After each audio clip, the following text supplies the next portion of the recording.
Dear friends, Jesus attends the wedding at Cana, but whose wedding is it?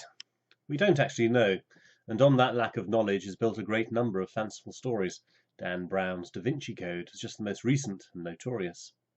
So what is going on in this story? Let me begin with this. John's Gospel is structured in two halves, the first being a sequence of signs or miracles demonstrated by Jesus, and the second is a long farewell discourse at the Last Supper. But the first of his signs is what we have in our Gospel today, turning water into wine to help people celebrate a wedding in Cana of Galilee. It's quite an odd way to introduce yourself to people on the face of it. As I say, we don't know whose wedding it was, nor why Jesus or his mother are given such authority in this situation. But to get stuck into these events from that angle is to rather miss the point. Jesus is acting out a message.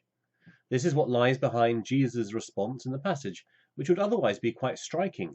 Woman, what concern is that to you and to me? My hour has not yet come.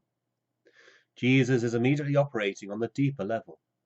It's not yet the time for Jesus to act in such a way as to inaugurate the new covenant, but Jesus does act out his message by turning the water into wine. Now, wine is a frequently used image in the books of the Old Testament. The Lord has planted a vineyard in Zion, but when it yielded grapes, it yielded wild grapes.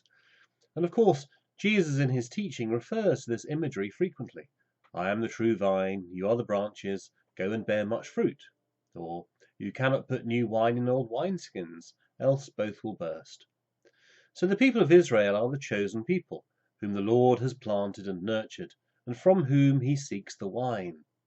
But unfortunately, the wine has given out, and so the mother of Jesus says to him, they have no wine.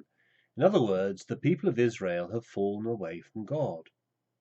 Now, one thing to notice from the story is that the 6 stone jars used for the Jewish rites of purification here are of a size more suitable to a temple than for a home in Cana, and they refer to a very prominent part of Jewish life in the 1st century.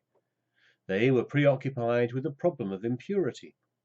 The stone jars themselves were not for wine, but for ritual washing. And note they need filling. They're depleted. The people have been doing so much ritual washing that they're running out of water. Now, Jesus is not rejecting the jars and what they stood for. He's filling them. You could say that he's filling the rituals with meaning and then transforming them. This story, then, is about the collision between the ministry of Jesus and the conventional religion of his time.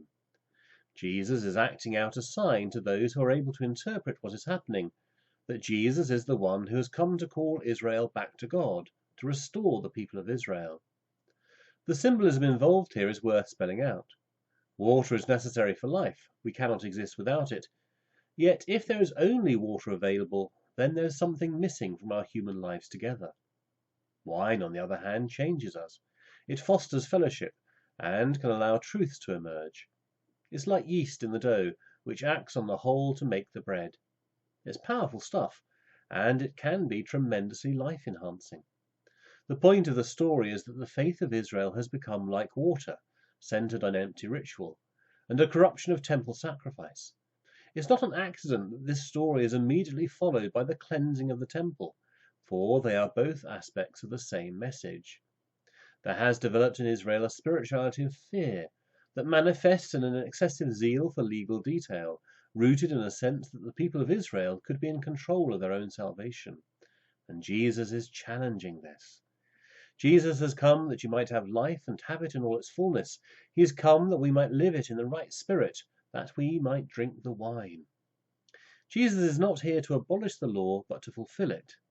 In other words, he's not here to remove the water, but to turn it into wine, to assist in the celebration at a wedding.